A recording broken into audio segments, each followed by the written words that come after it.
বাংলাদেশে বিভিন্ন জায়গায় মেগা মেগা প্রজেক্ট হয়েছে, কিন্তু এই মেগা প্রজেক্ট করে আমরা দেখি দেশ থেকে প্রতি বছর $16 বিলিয়ন পাচার করে দেওয়া হয়েছে। অর্থাৎ এই মেগা প্রজেক্টের অন্তরালে মেগা দুর্নীতি হয়েছে।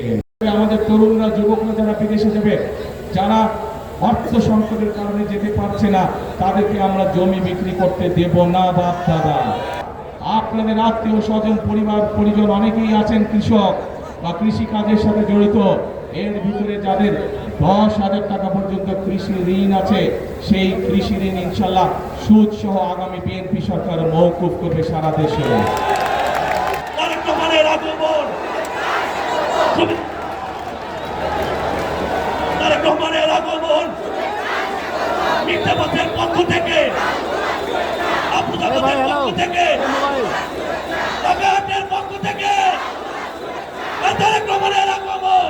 আজকের এই নির্বাচনী জনসভায় উপস্থিত ঢাকা 8 আসনের প্রিয় এলাকাবাসী, উপস্থিত ধানের শীষের প্রার্থী জনাব মির্জা আব্বাস, উপস্থিত আমার দলীয় সহকর্মী এবং নেতৃবৃন্দ, আসসালামু আলাইকুম।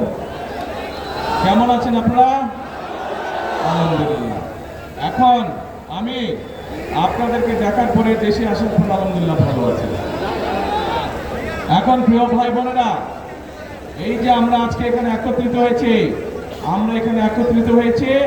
এই যে 2 দিন পরে যে নির্বাচন, এই নির্বাচনকে সামনে রেখে একটা নির্বাচনী জনসভা, সেই জন্য আমরা একত্রিত হয়েছি।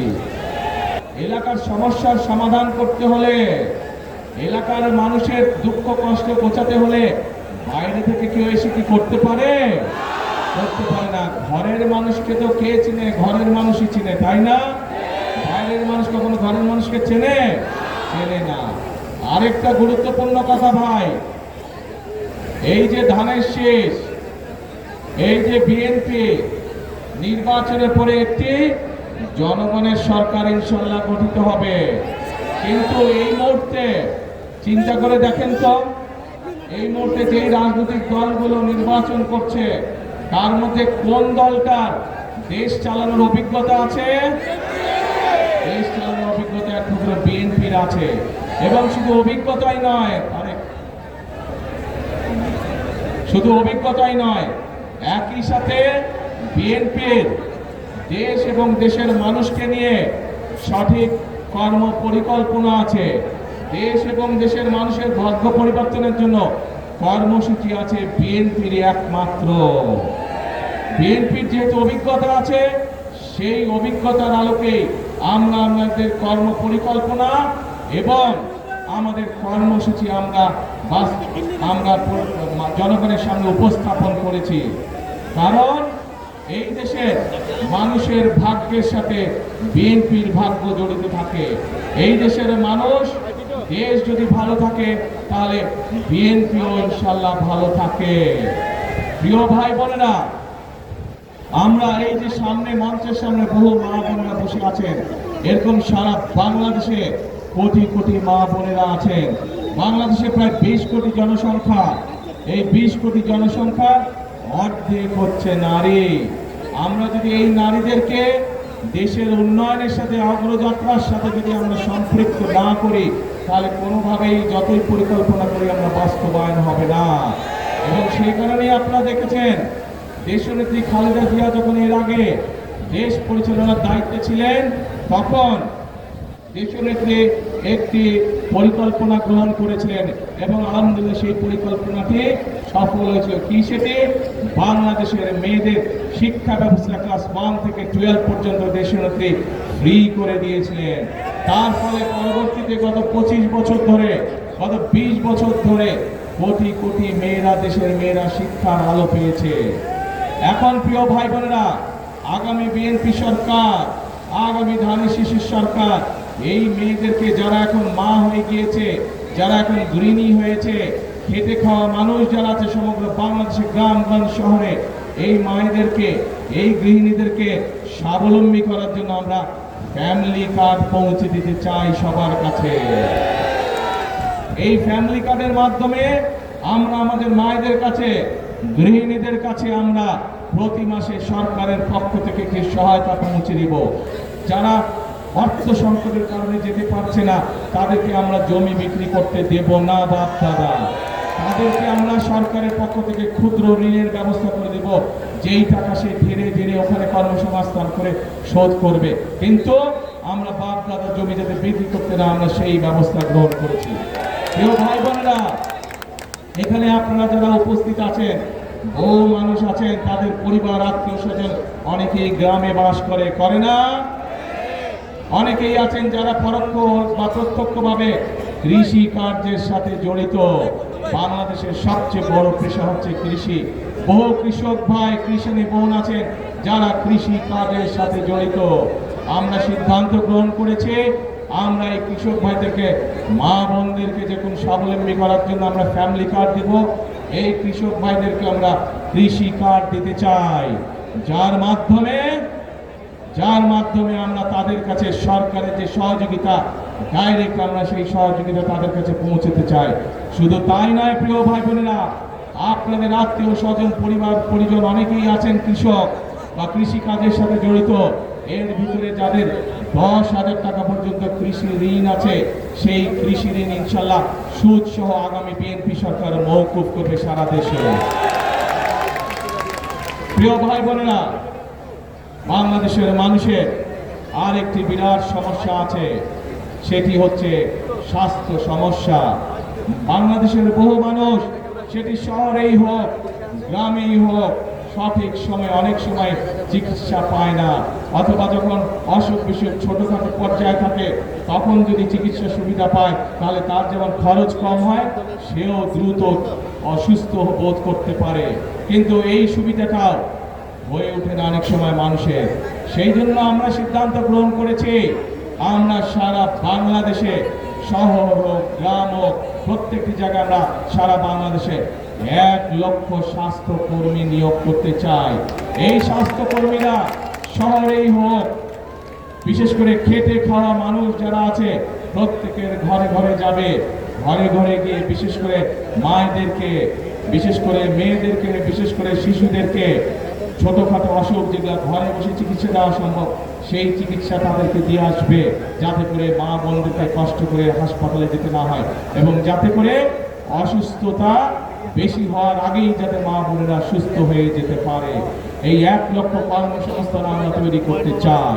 প্রিয় ভাই বোনেরা, আমরা আমাদের দেশের সন্তানদের মধ্যে বহু সন্তান যেমন লেখাপড়ায় ভালো, একইভাবে অনেক ছেলে মেয়ে আছে তরুণ বয়সের, যুবক বয়সের, কিশোর বয়সের অনেক ছেলে মেয়ে আছে যারা খেলাধুলাতেও ভালো।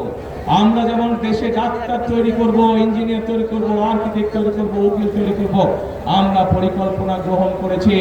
আমরা আমাদের সন্তানদের ভিতর থেকে যারা খেলাধুলায় ভালো, আমরা তাদেরকে পেশাদার খেলোয়াড় হিসাবে আমরা বের করে আনতে চাই। পেশাদার খেলোয়াড় যদি বের করে আনতে পারে, একদিকে যেরকম তাদের কর্মসংস্থানের ব্যবস্থা হবে, একইভাবে তারা দেশের জন্য সুনাম বয়ে আনতে পারবে। প্রিয় ভাই বোনেরা, আমরা আরেকটি পরিকল্পনা গ্রহণ করেছি, সেটি হচ্ছে আমাদের এই সমাজে এক শ্রেণীর মানুষ আছেন যারা আমাদের জন্ম থেকে মৃত্যু পর্যন্ত প্রত্যেকটি বাঁকে বাঁকে যারা থাকেন আমাদের সাথে, বিভিন্ন সময় যারা আমাদেরকে গুরুত্বপূর্ণ পরামর্শ দিয়ে থাকেন। তারা কারা? তারা আমাদের বিভিন্ন মসজিদ মাদ্রাসার ইমাম সাহেব, খতিব সাহেব, মুয়াজ্জিম সাহেবরা সহ অন্যান্য ধর্মগুরু যারা আছেন তারা।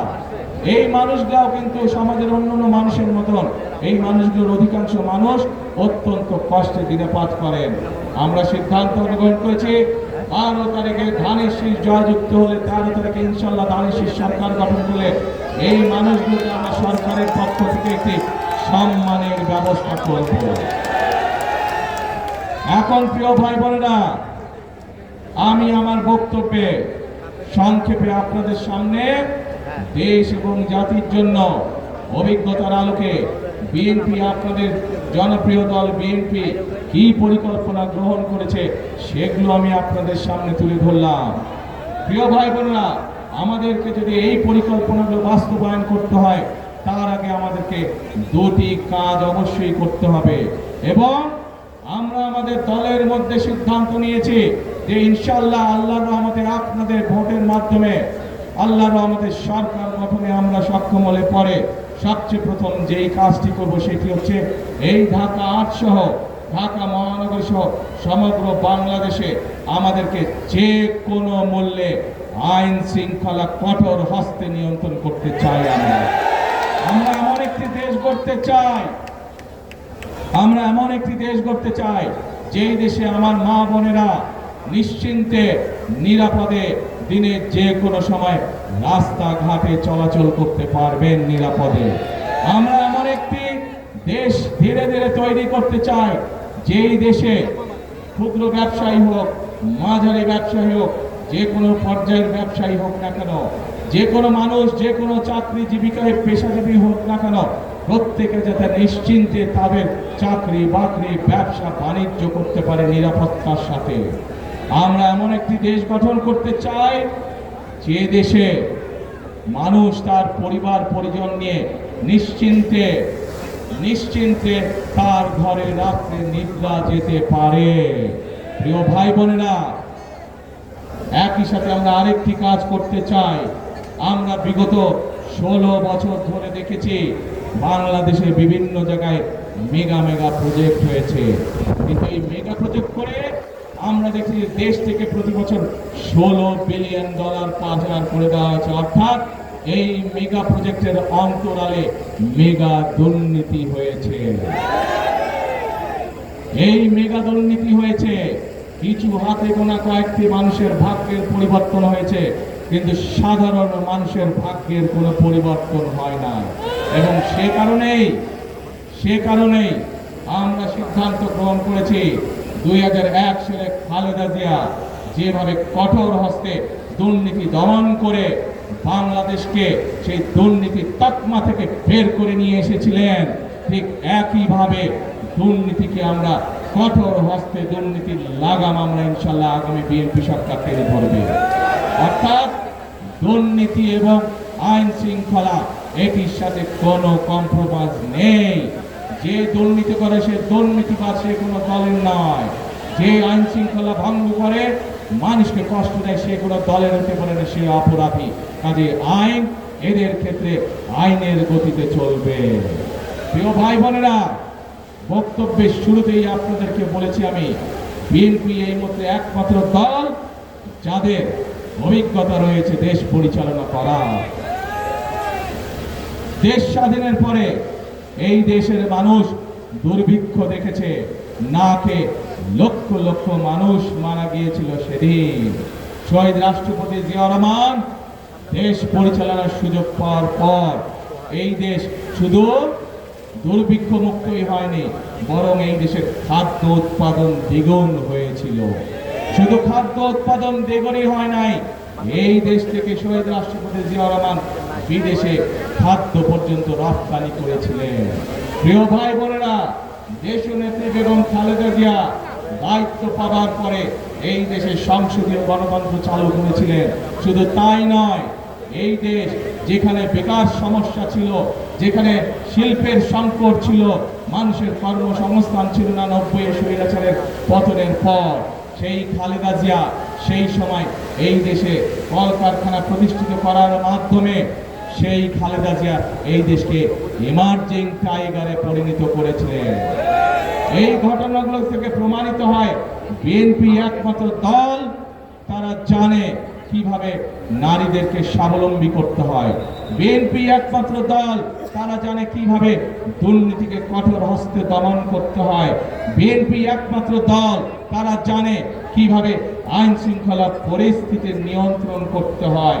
বিএনপি একমাত্র জানে কিভাবে দেশে বেকার যুবকদের জন্য কর্মসংস্থানের ব্যবস্থা করতে হয়। প্রিয় ভাই বোনেরা, বক্তৃতার মঞ্চে অনেকেই অনেক বড় বড় কথা বলতে পারে, হাততালি পাওয়ার জন্য, হাততালি দেওয়ার জন্য।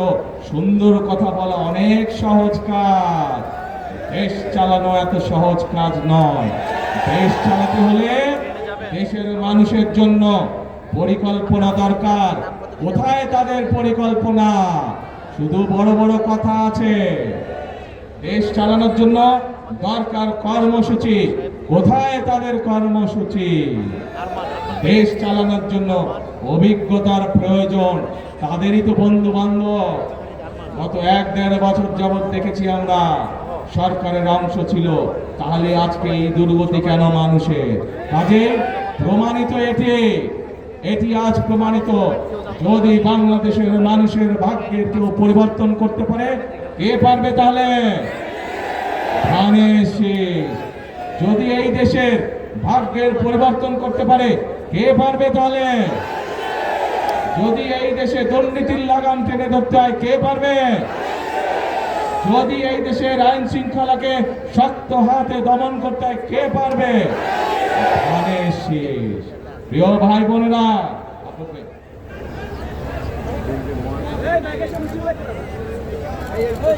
আজকে আমি এই এলাকার সন্তান, আপনাদেরই সন্তান।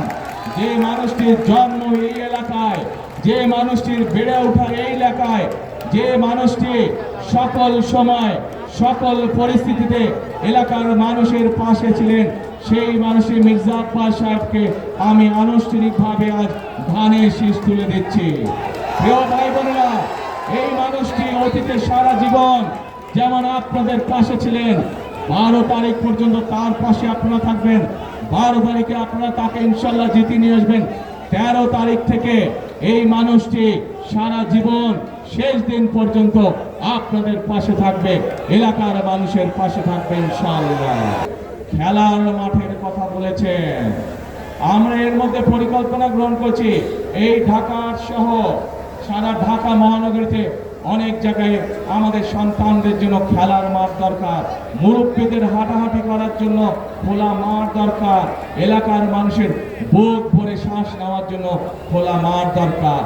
ইনশাআল্লাহ আগামী 13 তারিখে বিএনপি সরকার গঠন করলে আমরা এই খেলার মাঠে তৈরির কাজে ইনশাআল্লাহ হাত দিব। একই সাথে এই এলাকার আরেকটি সমস্যা আছে, জলাবদ্ধতা।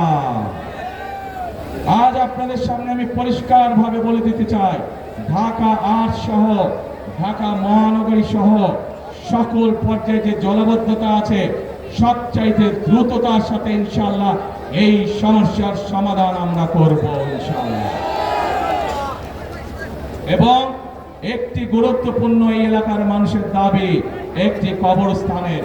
ইনশাআল্লাহ মানুষের যাতে এই সমস্যার সমাধান করা যায়, আব্বাস সাহেব নির্বাচিত হলে ওনার সাথে কথা বলে এলাকার মানুষের যেখানে সুবিধা হয়, যেভাবে সুবিধা ইনশাআল্লাহ সেটিও আমরা পর্যায়ক্রমিকভাবে ইনশাআল্লাহ বাস্তবায়ন করব। এখন প্রিয় ভাই বোনেরা, আমি তো আপনাদের সামনে আমার দলের পরিকল্পনার কথা তুলে ধরলাম। আমি তো আপনাদের সামনে আমার দলের প্রার্থী আব্বাস সাহেবের যে পরিকল্পনা, যে দাবি, সেইগুলোও আমরা কিভাবে বাস্তবায়ন করব তাও তুলে ধরলাম। ভাই মা বোনেরা, 12 তারিখে আপনাদের পরিকল্পনা কি? বুঝি না, শোনে না, জোরে এই পরিকল্পনা ধানের শীষ। ইনশাআল্লাহ প্রিয় ভাই বোনেরা, এই ধানের শীষই হচ্ছে বাংলাদেশের স্বাধীনতা, সার্বভৌমত্ব এবং বাংলাদেশের মানুষের ভাগ্যের পরিবর্তনের প্রতীক। আসুন 12 তারিখের নির্বাচনে আমরা ধানের শীষকে নির্বাচিত করে ইনশাআল্লাহ, এবং আমরা 12 তারিখ থেকে দেশ পুনর্গঠনের কাজে হাত দেই। মানুষের ভাগ্যের পুনর্গঠনের রাজনীতি এবং কার্যক্রম ইনশাআল্লাহ আমরা শুরু করি। আছেন নাকি আমার সাথে? ইনশাআল্লাহ দেখা হবে আপনাদের সাথে আবার 12 তারিখের পরে। আল্লাহ হাফেজ। বাংলাদেশ জিন্দাবাদ, বাংলাদেশ জাতীয়তাবাদী দল জিন্দাবাদ। আসসালামু আলাইকুম। 12 তারিখ সারাদিন, 12 তারিখ সারাদিন, 12 তারিখ সারাদিন, 12 তারিখ সারাদিন ভোট